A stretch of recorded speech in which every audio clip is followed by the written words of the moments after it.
Good afternoon to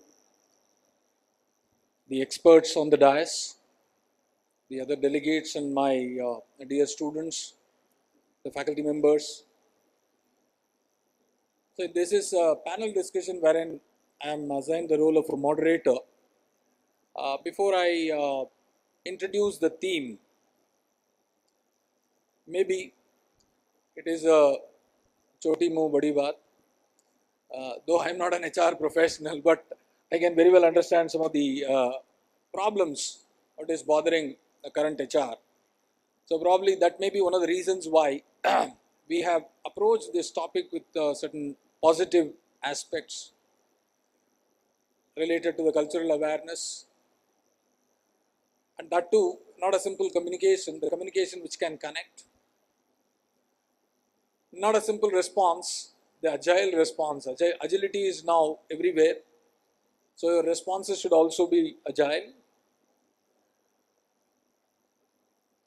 and a leadership with a contradiction on with the open-mindedness, which is again a problem. Once you are a proven leader, to what extent you are open-minded, that is also an issue. Above all, one of the issues what the current HRs, what I understand they are going through is not audible. Oh, okay. So one of the major issue is bothering the HR is, earlier we were talking about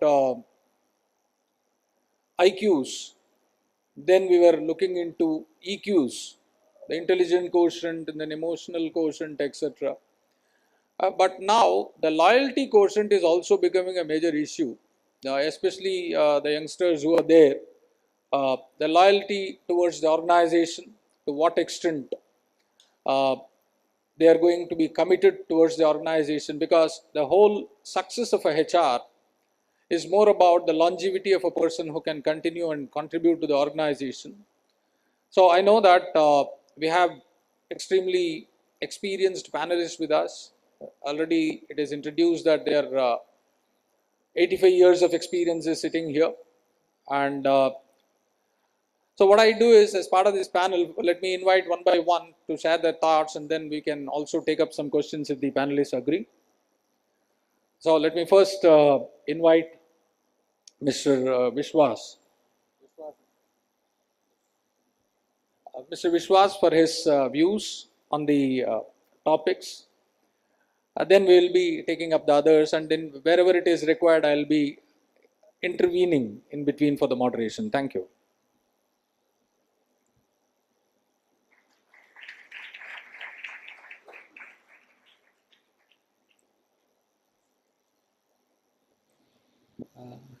Actually, as you say, in terms of the leadership part of it, it is always a pleasure. You know, one of my experiences is that if I may say in Hindi, okay, जब आप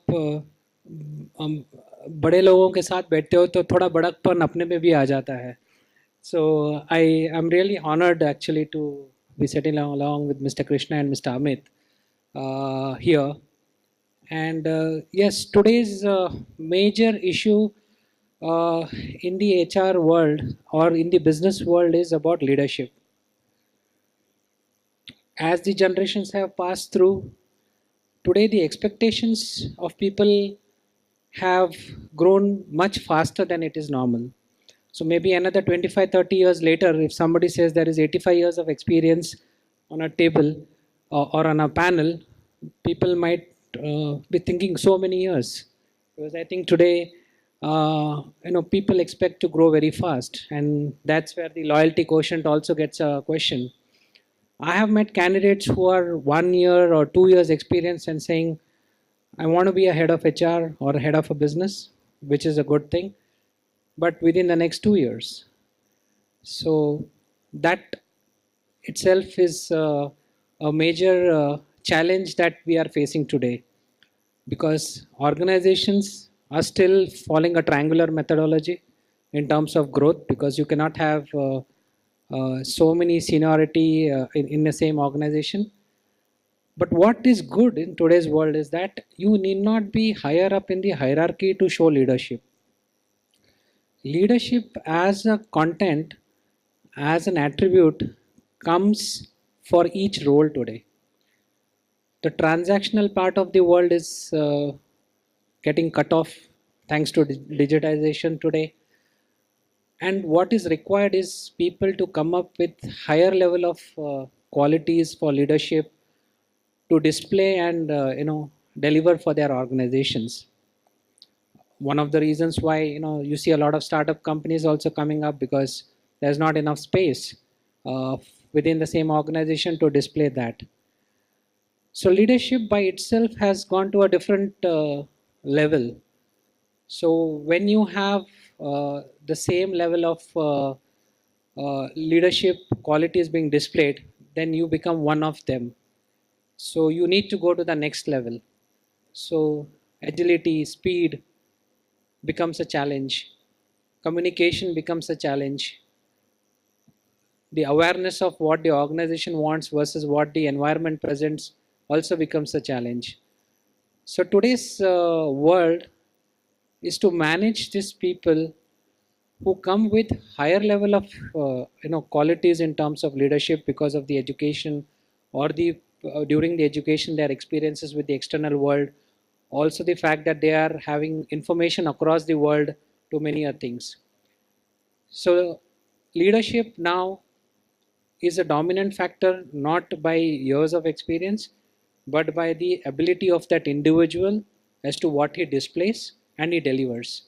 And leadership need not mean only a team leader. Leadership involves even individual contributor roles in today's world. And as the organizations keeps shrinking in terms of the number of people to deliver the same kind of results as it was in the earlier days, I think this is one of the key factors that leadership is requiring, and dynamic leadership becomes a very critical component of it.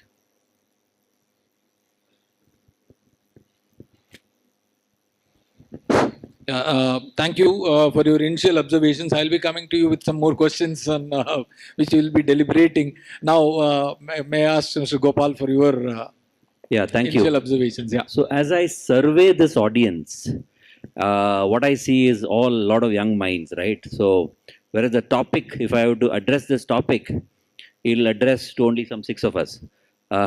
So I'm just trying to flip this around to see how I can give value to this audience, right? So I will use the base, but I'll try and give value. So, cultural awareness, communication that connects, agility of response, open-mindedness as a leadership trait.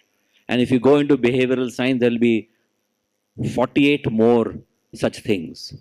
And, and then you try to do two things fail, right? It's like almost like you try to run after your white blood corpuscles and your weight starts to happen. And then you start to run after your weight, your hair goes white, right? So, and so what is that one little thing that you can do and everything will somehow fall in place, right? So, which has been my talent. So I come from a very different background, right? My background is I'm line. I'm not HR. I'm not HR. I've been plonked into HR. So I bring, I think, uh, a sense of practicality and a good sense of skepticism to be able to try to use my experience to make a difference to the audience that I attempt to train. Many years ago, Anand Mahindra was asked one question, and he's such a great speaker. He was asked a question that, what do you look for? And you should Google this video, right? It is there on YouTube. He was asked a question, what is that one thing that you look for in a leader when you hire? Of course, by the time somebody goes to Anand Mahindra, they have been through so many tests, right? So filters have been applied, ranges have been looked at in the psychometrics and so on. He said, the one thing I look for, and note it, I mean, you should write this and put it on the mirror when you shave, the boys and the girls, when you dress, when you do the makeup, empathy, right? And if you see all of this, cultural awareness, communication that connects, agility of response, open-mindedness, actually stems from this one quality called empathy, right? Uh, Good listening skills is empathy, isn't it? Is ability to kind of, I mean, I in fact take this to a little, even deeper extent by saying that project management is empathy. I mean, you close your eyes and say that this is what on the final day the event is going to look like. Therefore, what I need to do next. Therefore, what I need to do next. Prior, go back. That's your project plan, right? So empathy is such a deep thing that you probably need to work on. Automatically, some of this will fall in place. Uh, how do you do that is a big question. I mean, one of my challenges is in my training is that I regress back into basic values, right? Give me a guy with attitude, I can teach him blockchain or I can teach him Splunk or whatever it is, right? I mean, from IT industry. But how do I teach him attitude, right? So we do a lot of exercises, some of the training programs that we run, AIM and all that is we've been able to reasonably be successful in bringing that. And therefore, one of the statements I make is that ownership, gratitude, generosity, optimism should probably be subjects in an MBA school also, right? How do you generate these kinds of spark, these kinds of values, feelings, and so on? And to you, I might sound like your dad, right? Discipline, get up in the morning, right? So this audience is largely, what largely? It is millennial, and there was somebody called Enrique. I forget his full name. He's a PhD in quantum electronics. He's also a poet, writer, and philosopher. And one of the things he said is that, and I put it on LinkedIn yesterday, is that this century will not be known as a century of computing power and nuclear power, but as a century when the need for entertainment overcame the consciousness of people. Yeah. So if you really look at yourselves, if you step back, the ability to postpone gratitude, or the ability to postpone gratification, the marshmallow experiment, is very low. Everything has to be here and now, right? So I think what we need to work on, as you need to work on, is some of these things: the ability to be disciplined, the ability to we can have a separate session on how this can be done, at least how it can be sparked. But suffice to say here, those are the veritable values which will hold you in good stead. Because Splunk will become, after 6 months, you have to learn something else. But these will stay. I am a South Indian, so in my family, they used to say that study hard, because education nobody can rob, right? Other things can be robbed, right? These values will stay with you. So I would leave it there and, I think pass it on. Thank you, sir, for the initial observations. Now, let me invite Mr. Amit for his initial observations. Thank you, Dr. Rangarajan. Good afternoon to all of you. And thanks very much for your views, Vishwas and Krishna. Let me try and add, another perspective to the discussion this afternoon. Let's see what's happening in the world around us. Coming from a banking industry, let me probably take that industry as an example, but lots that's happening for this particular industry is also relevant for maybe other industries, around the world, around us. So one of the biggest, most visible kind of a change that's happening around, that we see remarkably, something which is hitting our consciousness, is about disruption. Disruption has become a buzzword, but in my mind, I think not without really creating a real disruption. So disruption is actually creating a disruption, is what I'm wanting to say. And this disruption is fueled by digitization. And what is digitization essentially? Now, digitization, if you were to look at it in a very fundamental manner, what's happening is that our computing capabilities are improving, accelerating, increasing at an astronomical pace, right? So technology has taken a very different shift. Technology has taken a pace which is phenomenal, and that's creating or that's leading to this disruption. What is also happening is that with these computing becoming, or the pace of computing becoming accelerated, it also needs input, and that's where data comes in.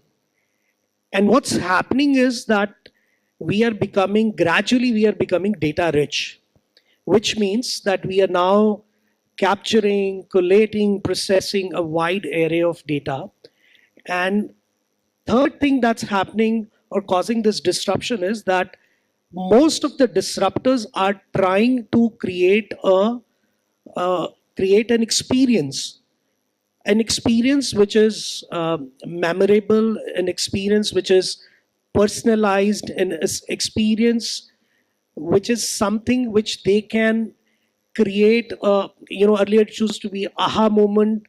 Now they call it wow or whatever. So there is a feeling, there is an emotion that is being targeted by a product or a service. So the whole orientation of the products and services across sectors, across industries, about creating an experience.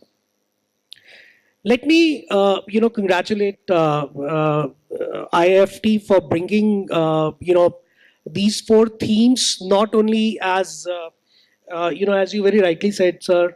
I think these are very actionable themes that you've brought in. Culture, awareness, communication that connects. So with the background that I just shared with you, what's happening is that the leadership is undergoing a sea change. It's kind of turned inside out, outside in, whatever adjective that you want to use for it. But what's happening is what has worked so far probably will not work from here to go next. In that sense, let me borrow optimism as the trade behavior word from my co-panelist. I think what's in store for you all is a lot of optimism. But that optimism will come when you would also understand and appreciate that the world around you is changing phenomenally. It's changing radically.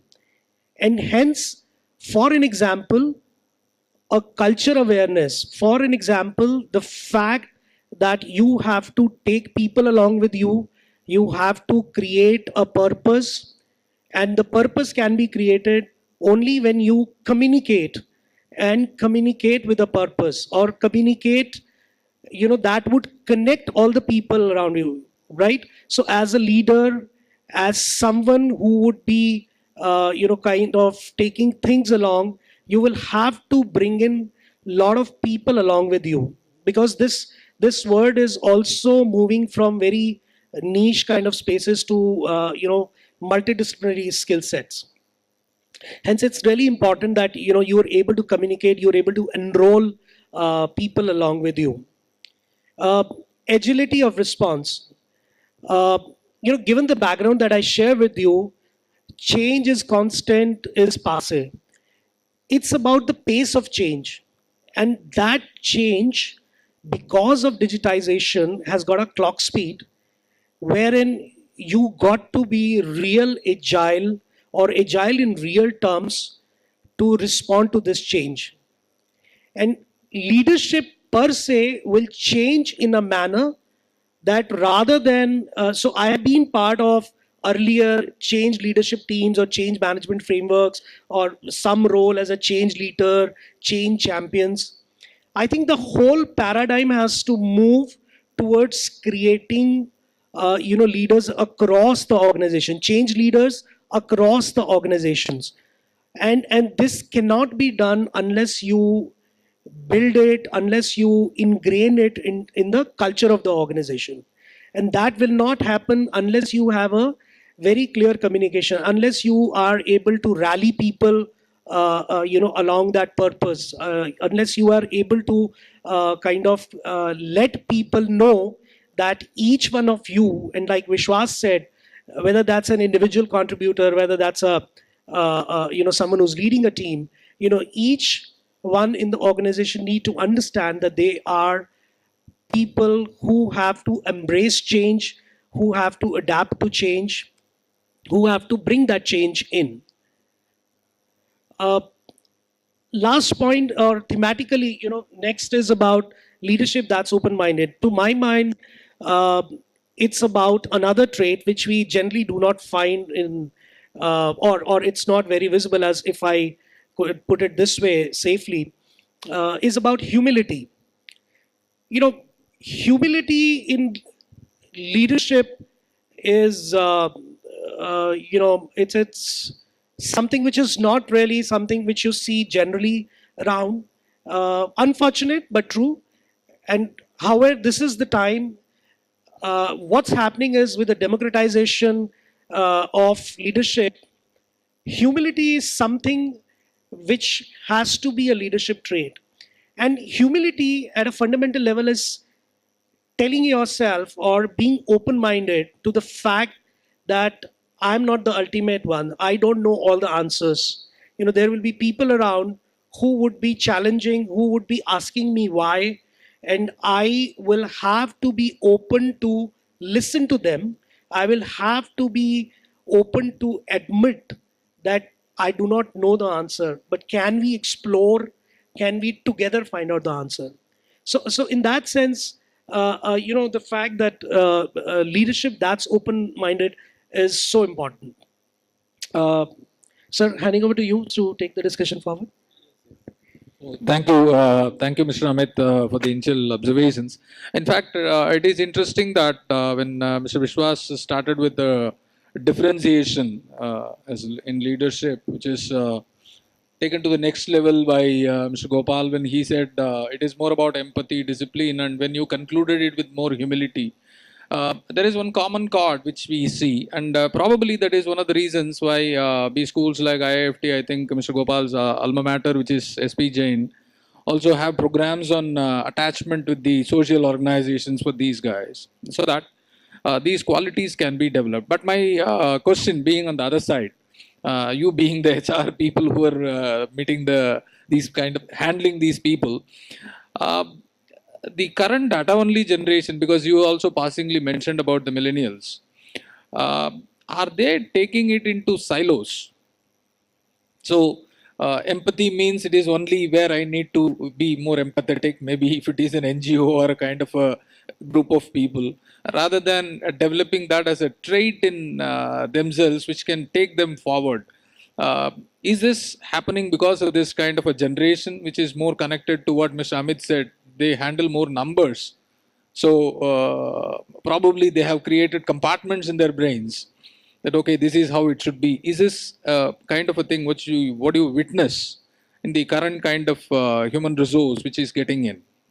That's just a simple question there. Yeah. Yes. Yes. Short answer is yes. But, I've been working with this clay, this set of people for the last 5 years. And I've had fairly good results in being able to instill some of those, basic values that I spoke about, which is optimism, which is positivity, which is discipline and commitment, sense of ownership. Uh, and we have got a few exercises that we do. So my challenge today is that how do I do it at scale, right? So that's my problem. My problem is it's easy to do it with 20, 25 people. We work with them intensely, provide inspirational leadership, get activities. My problem is doing it at scale. Anyway, that's one thing that we'll park. But I'd like to pick it up from what Amit said. about the VUCA world, and so how many people here do not know what is VUCA? VUCA. Everybody knows VUCA, is it? So you don't know. Okay. So no problem. You can always learn, right? So VUCA is volatility, uncertainty, complexity, ambiguity, right? VUCA. So in a VUCA world, you need to be different. And what is that difference? Is what I'm trying to tell you, that you need to be basically a good human being. I mean, ultimately, there's all of this optimism, positivity, empathy, ownership, discipline, etc. All stems from becoming a good human being, right? So, again, I'm addressing them on the how part of it, right? On the how they should do. So, if you really, 4 years back, the Indian cricket team, everybody knew, hey, Ravindra Jadeja, he's the guy. Isn't it? Am I right or wrong? Everybody in a boss, he's got energy, right? Today who? Pandya. Hardik Pandya. You can figure it out. You can figure it out. Will you be that guy? Because everybody can figure out the Hardik Pandya amongst them. Everybody can figure out the Ravindra Jadeja amongst them, right? I mean, many years ago, you may not even know, there was this, before Wo Saat Din came, right? In which Anil Kapoor supposedly was the first movie of his. It was not. There was another movie that came, I don't remember, Ek Baar Fir, the name of you can Google it, you can see it free of charge. Ek Baar Fir. It starred Shabana Azmi, it starred this fellow who, I forget his name, some Dhawan, Dilip Dhawan, who died, right? Who came in Nukkad as Guruji. And in that movie, there was a bunch of friends who would come and, to his house for a party, and Anil Kapoor stood out in that. And many years ago, I said, Ye isme dam hai. So what I'm trying to give you an example is, and you watch that movie, you'll know, and he was an extra in that movie, right? These people stand out because of the energy that they exude. And why does that happen? It happens because of a phrase that I use in all my training programs. The phrase is called पड़ी है. क्या तुमको पड़ी है क्या? If it is पड़ी है for you, you will do it, right? The thing is, this पड़ी है is there in each and every one of you, but it only comes selectively. It only comes selectively. If your mother is arriving by train, and then you will land up there and you will make sure that the taxi is waiting outside. And but if it is company, ठीक है यार, कोई तो admin करना चाहिए. So ये जो पड़ी है, which is there inherently in you, has to be brought out in every situation. Then all of these will come into play automatically. So as millennials, my request to you is, you have it in you. You have it in you. You have to only bring it out in all circumstances, because over time, as you practice this will become an opiate. You will want to do it because it makes you feel good. Because there will be moments when you will say, मुझे ही क्यों पड़ी है यार, इसको क्यों नहीं, ये क्यों नहीं करता है? That will also happen. Those feelings will also happen. But as you keep doing it more and more, as you keep meeting success, this will become an opiate, and you will become, all these qualities will start to slowly appear, and you will start to become that Hardik Pandya and that Ravindra Jadeja, and they will say that, I want this guy. You have to be relevant, isn't it? Splunk and this thing you can learn later on.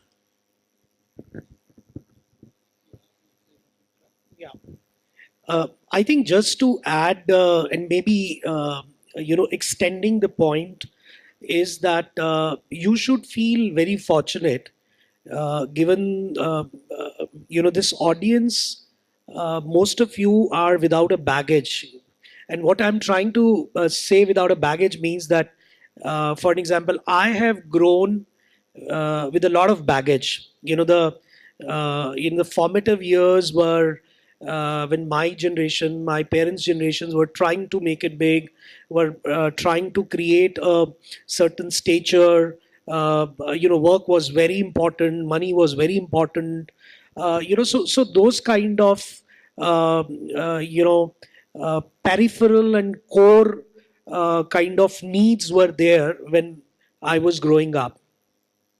Over a period of time, and when we talk of millennials, largely a good thing that has probably happened to this generation and good for the country as well is that you have a lesser psychological baggage of that kind. You've grown in an abundance, an era of abundance, and when I say abundance, it's all of course relative, and I do not want to kind of trivialize the fact that a lot of hard work is still gone by the parents, by you all in terms of growing up. However, the point that I'm trying to arrive at is that given that kind of an open-mindedness, given that kind of a broader view of the world, most of you probably have kind of have been born after those liberalization or whatever has happened to the country. So there's been a big edge, big advantage for you. The change that's going to happen, and I think the speakers today are again, including the moderator, we're trying to take you to point that, in fact, this word is becoming more humane than it is currently. It's a personal view, but it is also a view that I have basically built by being very fortunate to have, either attending roundtable sessions or in some cases very, I was very recently in a meeting with Dr. Talbin Shah, who's running one of the most successful program at Harvard, which is on happiness.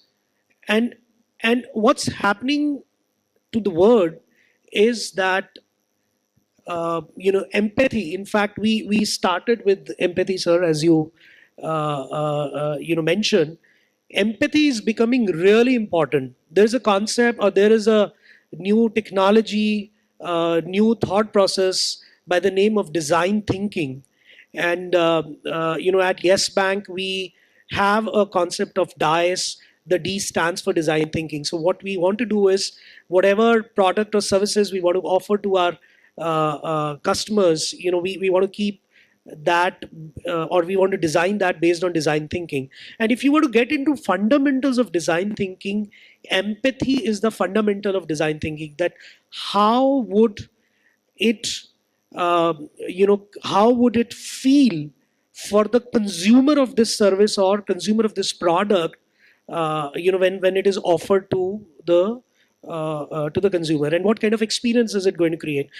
So all the coming word, or when probably you get into areas, or when you get into position of leadership, you have to bear one thing in your mind, that over a period of time, and that period of time is not really decades, maybe 5 years hence or so, you will see a very visible change, is that a lot of mundane, repetitive work will be taken over by machines, artificial intelligence, and whatever, and there will be a lot of, however, there will be a requirement of lot of work that would be more humane, more feeling, more emotions, and you will be required to create an interplay between the right brain and the left brain thinking. So from a very analytical kind of mindset and a very analytical kind of education, you have to move to a place where you start appreciating a lot of traits, behaviors, which Mr. Gopal mentioned, all which are considered to be softer, are treated sometimes below par than our IQ or these kind of things. So that will become extremely important for you to understand, know, and create, as I said, an interplay between these softer and the, for the want of a good word, the harder elements.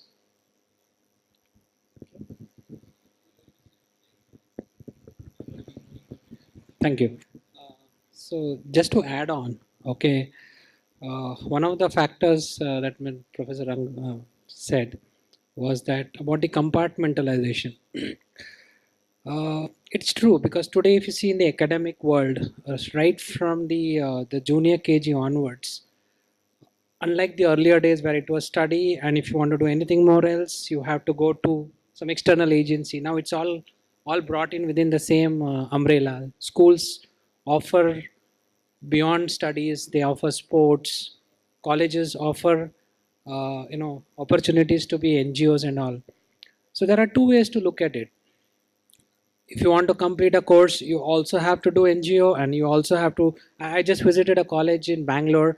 They have put. I mean, it's left. It's led. This program is led by Colonel Major. I think Colonel Vijay of Operation Vijay of Kargil, where sports has become a compulsion for them to qualify for attending interviews, and they do a preparation for the personality, which has sports and other things. To a large extent, I think the students also think that these are compartmentals. We have to do an NGO. So you tell us, we do that. And earlier you had to actually spend maybe the entire period, but today you can just take a selfie at the entry point and go home, and it can still be looked like you have done. But what Mr. Amit and Mr. Krishna are trying to tell here is that it is not about doing that activity. It's about understanding why that activity is done so that the values are built in at a very early stage. Because once you are out in the market, you have many other constraints. You have the client, you have the customer, you have many other interactions, and this, unless it's ingrained, like how Mr. Krishna said, it's ingrained in the system. Okay, it's ingrained in your blood cells. It will never be displayed as it goes. You can learn it later, but maybe you don't have the time. So these are the opportunities where this kind of exposures really help us understand a differential world from where we come from, and inbuild those values, those systems, those empathies into us. So as we go along, this why is this important? Because as you go along, these are things has to be part and parcel of your system. It comes like your education, it comes like your basic understandings. Like data analytics today can be just downloaded in a software and you get a report out. But what have you put in and what are you going to analyze is required to be known by that individual. So that's again from the empathy point of view, from the values point of view is important. Because you go to an NGO to do something is not because they need you. It's not because they will get somebody else to do it for themselves. It is for you to know that what is needed in those world, and that builds up your character, your value systems, and other things which is inbuilt. It cannot be taught in a classroom. It cannot be made to be by-hearted and written in an exam. Okay, which you might still get 100 out of 100, but it will not be ingrained into your system. And that's where I think, yes, to a large extent, not only the millennials but also the past generations also try to compartmentalize it, saying that okay, today is Independence Day, so we have to do something on social issues, and that's how it starts, and the next day we forget about it. Okay, so that's my point of view for this particular Okay. Thank you. I think I have raised a very relevant question because these things, when we do it in the classroom, generally a teacher is always considered as a Ponga Pandit. So when they hear it from your side also, probably I think it's more going to be a trait which is to be ingrained in you rather than an armory which you can use wherever you want to. All right, that's a great thing. Thanks to the panelists. Now I am getting into another relevant issue. I think relevant. I don't know to what extent you will appreciate it. See, most often what we hear, even what we experienced is, even in case of executive badges, they are all well experienced, etc. Is the soft skills part of it, right? Most often the HRs have a complaint on the soft skills are not being inculcated properly in the personality of a person. Maybe what we are also witnessing, because we also, when we test the people, naturally the soft skill part is being tested. From HR perspective, what exactly is this soft skill? Because that is where if you look at the agility of response is one of the things which we consider. Uh, we do get responses. Uh, so the responses may be, suppose you might have asked a kind of a clarification or something for which you need a kind of a straight, subtle answer. And wherein you find that the person is going around and beating around the bush and then finally trying to reach something. By the time you either forget the question or you forget why this fellow started saying all these things. So, from the HR perspective, when you are looking into the human resource, when you test, because you are the judges, we only skill them. So, when you test, to what extent you people address this, and how do you evaluate it? Probably that may be, I think, a pertinent kind of a question. Yeah. It's a very difficult one. So I call that as you so one of the things I do in my training is that your question cannot be a speech. Uh, remember Twitter, 140 characters.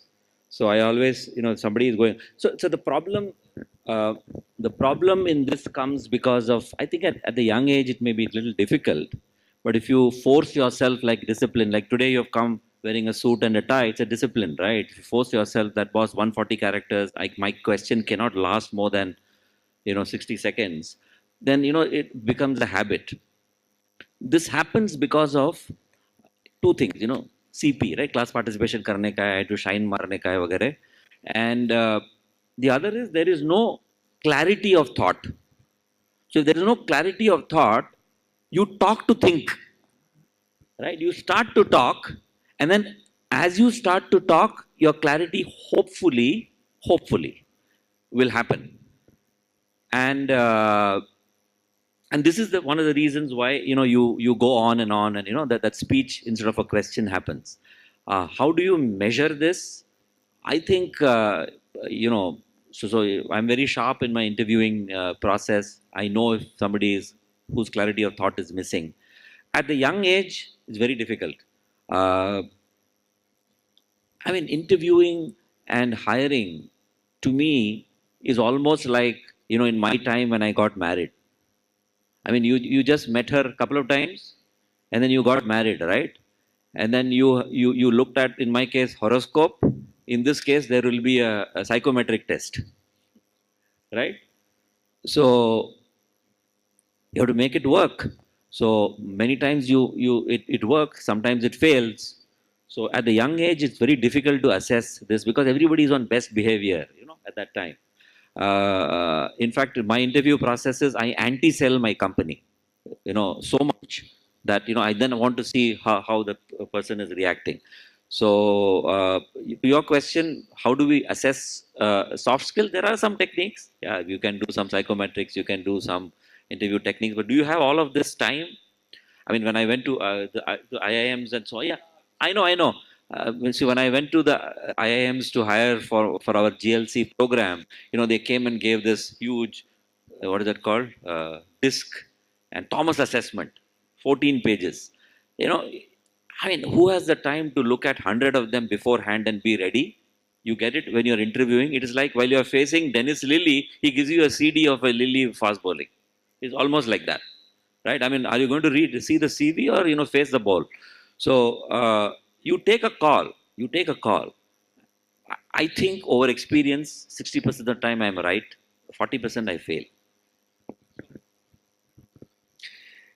Yeah, I tend to agree with in the sense of measurement. I just want to add that it's more of an art than a science.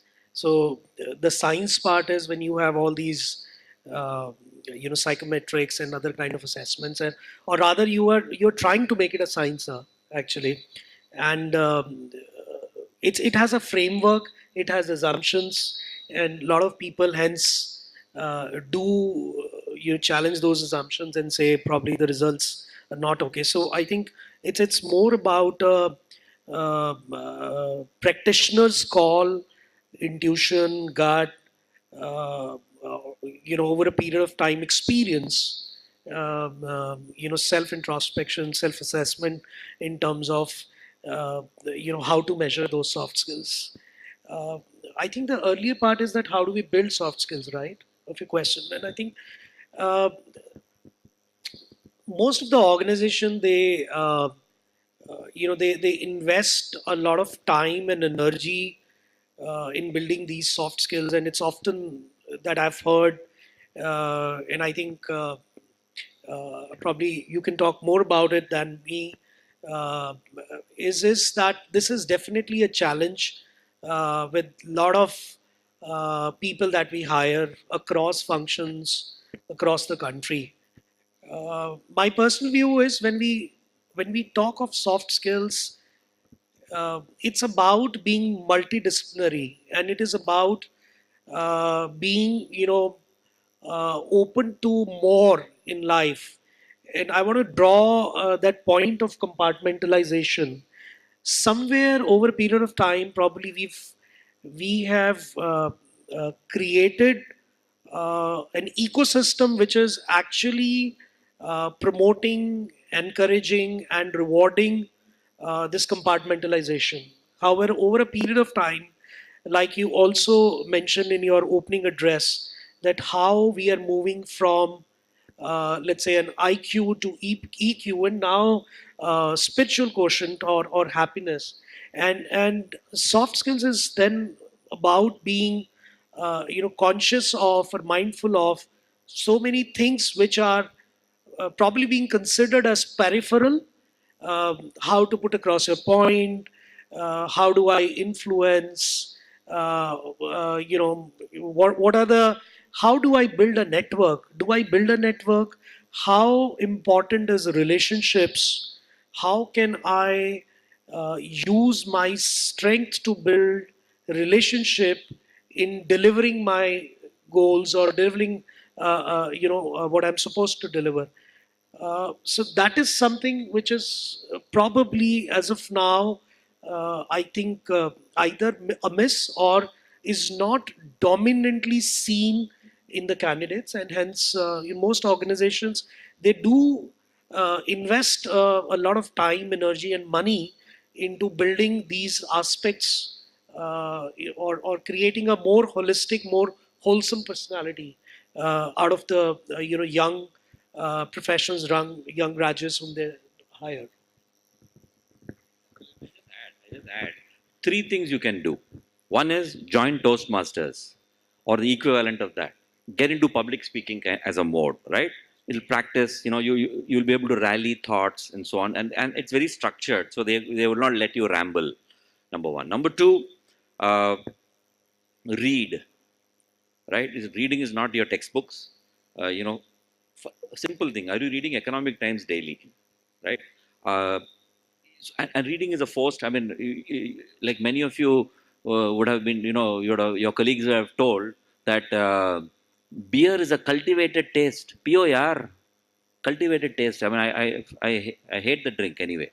So, reading is also a cultivated taste, right? So you have to so maybe pick up Fountainhead and maybe pick up Atlas Shrugged.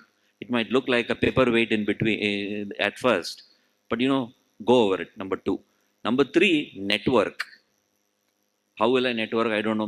My network is only this campus. I am stuck in jail. Maybe we can go to a mall, decide that I'm going to meet 10 strangers, right, and talk to them. Introduce yourself, talk to them. They'll be little. Don't do that with girls, of course. They'll say you're hitting on them. Other way around. So pick and have conversations. It'll break your shyness. Okay. Very relevant points. One of the things on soft skills that I would just want to take a tweak on is about your attitude and your attitude towards the skills. For what are you going to develop these soft skills? Is it to attend an interview? Is it to make a representation of yourself for a particular event? Or is it to make it as a way of life? Okay. One more thing that I can add to him is that, when people are shy, I used to give suggestions that, they should start talking and screaming in front of a mirror, because that's one place where the mirror will not retort back to you, but at least you get to talk a little bit more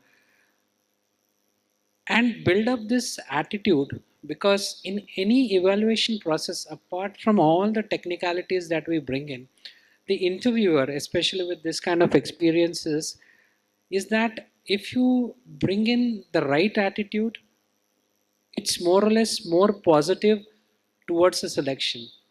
And if you fake it, it goes out, even if with fabulous marks or whatever it is. So the attitude on this soft skills, okay, and all the communications needs also to be addressed. When we say communication, it's not about pure English, it's not about pure any language.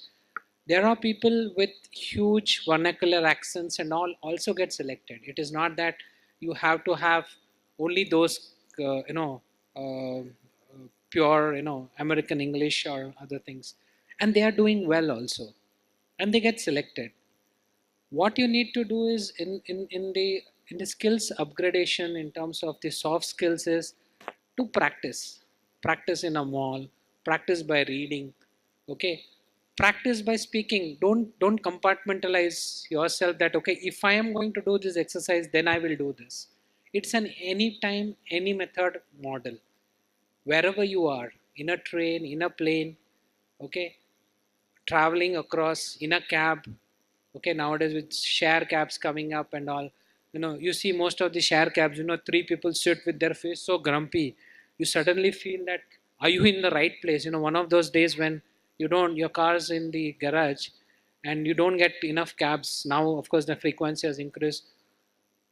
I used to get very scared. Who are these three people who refuse to look at you? Did I wear something wrong? Do I look like an alien? I actually start, looking myself and my mobile and see what my face looks like. These are the opportunities where you start talking to people and build it up. Classroom will give you the lead. Building up is your own thing. And today with social media and other things that are coming up, you have access to a million things. You can even fudge your psychometric assessment to some extent because you would have practiced nearly 20, 25 odd such tests over the period of time. You know exactly where to. But the moment you sit in front of the interviewer, whoever is experienced with whatever level of knowledges they have, it all breaks apart. It all breaks apart. It is practice, it is attitude, it's your core values that will take up to all the other things. So if you feel that you have an accent, okay, to speak English, if you feel that your memory is low, if you feel that there are some other things, it is just about repeating your practices and come. Okay, many a times we are scared to do. Okay, the only question I always ask myself and to my people is, let's assume we fail, what happens? Is the world shut down for you? Is it closed down for you? No. So that's how you have to build up this soft skills. Okay, with the right amount of energy and everything will follow up. And be ready for criticism. That is feedback for all of you all, from your friends, from your interviewers. For any kind of feedback is a good feedback. However negative it is, however positive it is feedback. You just have to go back to hone your skills. And today, there are such avenues of Toastmasters and many other things that are there in this world where you can approach. Maybe when we started, if we had to join a class, it is like with a stare, so who's going to study? Kind of a stare that used to come from our parents. But today they are letting you come out, study in hostels, move out of your states, move out of your countries, move out to an unknown arena. Those are opportunities given by all your parents to you all. So just cultivate this by practicing having the right kind of attitudes, because nobody in this world at any level is looking at beyond, okay, attitude, your behaviors, your values. Skills, all the other practice skills can be delivered by the organizations. We will train you to the core as to how to do a sale, how to do sourcing, how to do software programming to the next level. But these are things that has to be ingrained by these methodologies. And that will take you forward to a long thing. Rest all things. Today, commerce graduates have become software engineers. Software engineers have become, you know, uh, organizations like Ola and all. It's a massive venture. nobody would have thought that some software engineer would be responsible for a cab driver. But that are skills that have been ingrained in people, and you can move across fields. Marketing guy can become HR guy. Most of us professionals are not. I mean, while we say HR, I am also not from an HR background. I worked on the shop floor, okay, handling people, and that's where I learned HR, because your immediate manager is your first HR, and the HR sitting in another corner who has 1,000 people to look after is your next level of HR. So that's how you build your skills, your humility, your attitude, your empathy, that builds up into this whole thing. Thank you, Vishwasji. I think though I have a few questions, I don't want to make it as a major classroom or something, because it's it's lovely to be a moderator for a HR panel, because here we talk about an individual, the person, the personality, the human being, and an employee, an executive, etc. So it is always, otherwise it will be becoming more of a high context kind of discussion. I know my friend is sitting here from MCX and all. Some of the language I don't even understand when they go ahead with derivatives. so, so that's why it's in fact it's a privilege for me to be a moderator for a HR panel rather than to a finance or to other panels. Uh, I don't have any further question. Before I conclude, if any of the audience, if you would like to ask one or two questions, maximum two. Huh? Yeah, there are 2, 3, 4, 5 hands are there. Anyhow, maximum two.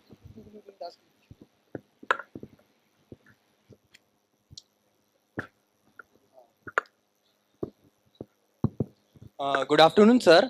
I'm Ankit Petwa from the batch of 1719. My question is to Mr. Krishna Gopal, sir.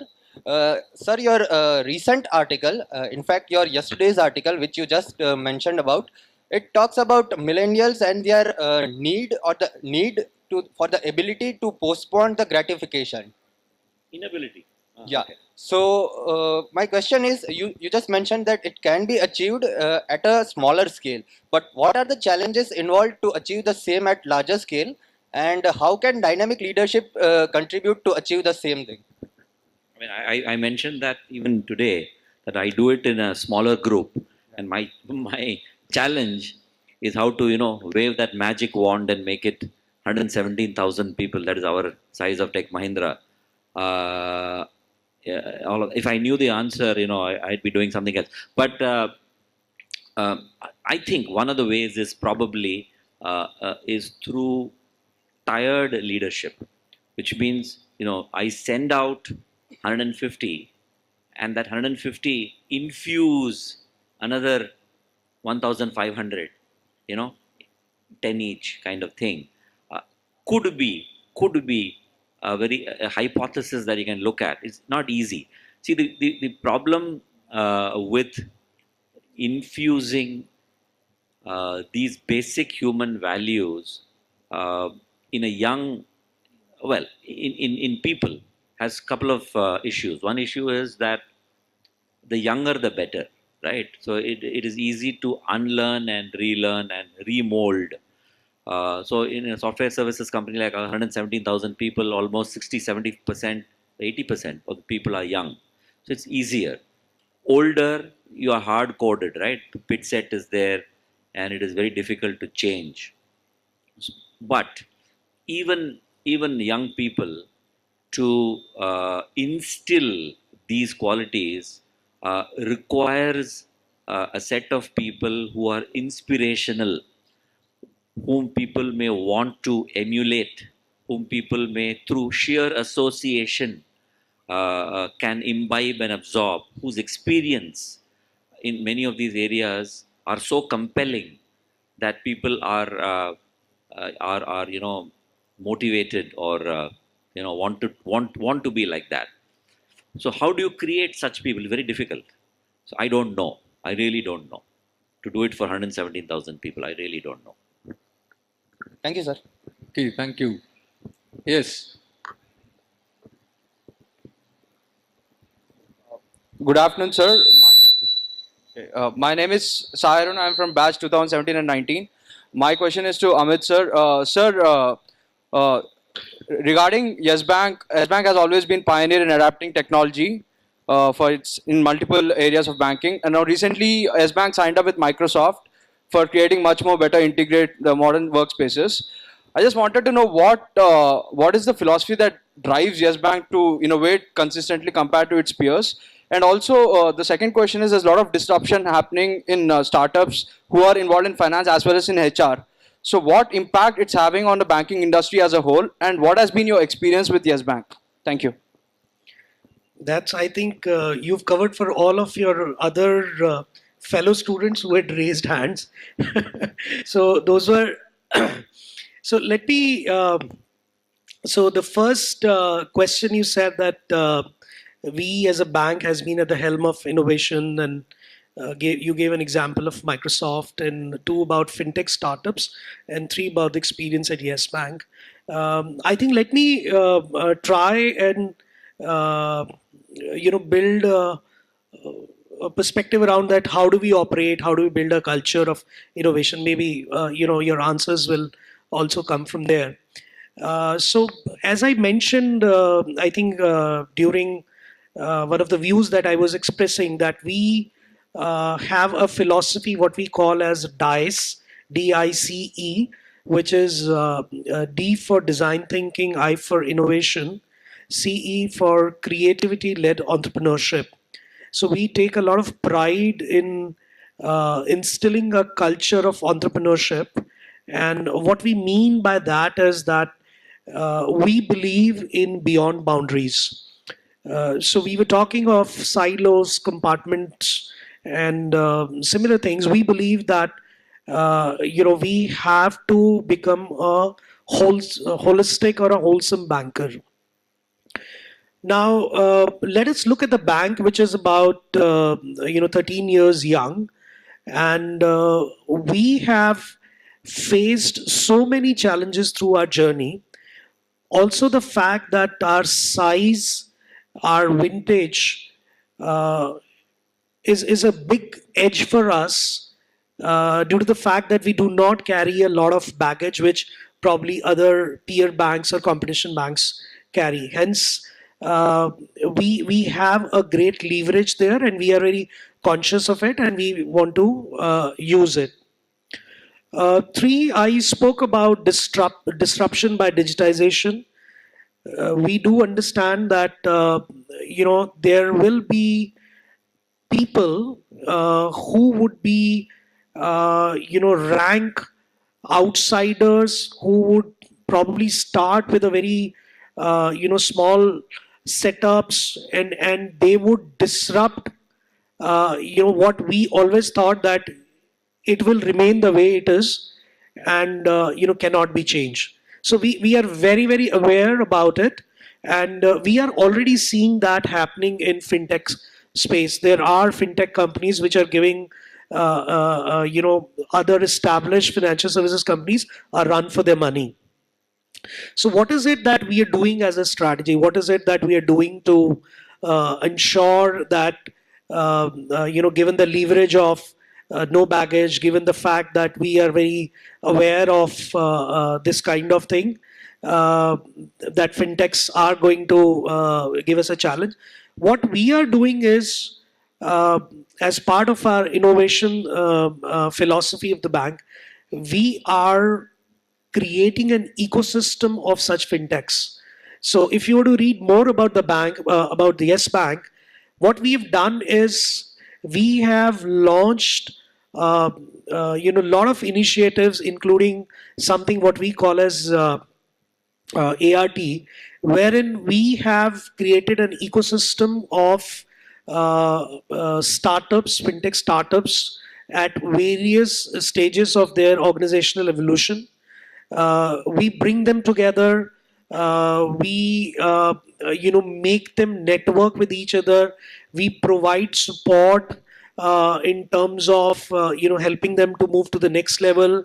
We invest directly or indirectly, and this all has created an environment where innovation is fostered, right? So what's happening is we're trying to build a whole culture around these kind of things, and that's where players like Microsoft or I would say venerable names like Microsoft, they come in. So we have a lot of I would say so themes around all these startups or innovations, and one such innovation which we believe is around workspaces, and then that's where we have certain very big names and new names, so to speak, around those. So that's where this happens. Uh, on innovation part, as I said, that there is a very conscious effort. There is a very it's a it's an endeavor to build this as a part of culture. We are already partnering with the a lot of fintech startup. At the same time, within most of the functions that we have this kind of a drive in terms of how do you kind of stay ahead of competition, or what is it new that I'm doing, what is it that's radically changing here, what is it that's probably being challenged, can I re-engineer it, so innovation for us doesn't really mean that I come out with a absolutely different solution or different product. Well, that is part of it, but it is also about challenging the status quo. So culturally, what we are ingraining is that start with a why, and that's how this innovation culture is getting fostered. Three, experience at Yes Bank, as you said in your question, very techno savvy, wants to be at the forefront, very agile. In fact, agility has become a buzzword now, but our MD and CEO, Mr. Kapoor, has been talking about it. I think since almost 5 years, 7 years. So much so that every senior management, top management employee, so when I joined, he sends us a very personalized letter, and along with it, there is a cheetah that we all cherish as a gift from him, which symbolizes agility. And we take agility as not only in terms of responding to, let's say, customer queries or customer needs, we also talk of learning agility. And that is something which we have then built into our programs, our learning initiatives in terms of what we kind of offer to people. So overall, I think it's a very forward-looking bank. There are things that we are doing which could be next best practices. We duly hope that these things will be kind of out in the public, and then we can talk about it to others, in terms of what we are doing and how we are doing. Thank you. Thank you, Mr. Amit. One final question, yeah. Nothing? Oh, great. Only one question. Good afternoon, sir. I am Vignesh from the batch of 1719. My question is generic. The companies across the nation are facing increasing attrition rate recently. My question is, how are the companies dealing with the challenges that they face in succession planning, particularly because of this higher rates of attrition? It is generic. Yeah, that's one thing we live day in, day out. Yeah, we build up good career progression plans for people. The challenge is to how to satisfy the people's expectation. So a traditional career development plan, maybe over 5 years back and all, would have each level growth with 3 to 4 years of experience. But today you have candidates who come for interview who want to be at the topmost level in 5 years. That's a challenge I think will keep continuing to happen, and we'll have to keep dynamically changing our paths every day. As a matter of fact, the speed of changing our plans are slower than the expectations, and that is why attrition is happening. People are expecting more, people are expecting more money, more growth, and that continues to be a challenge to the HR world. It's not getting any better. So there are other things that organizations are doing is in by adding value in terms of training or upskilling or giving roles which are more or less equal to the next level in terms of giving challenges.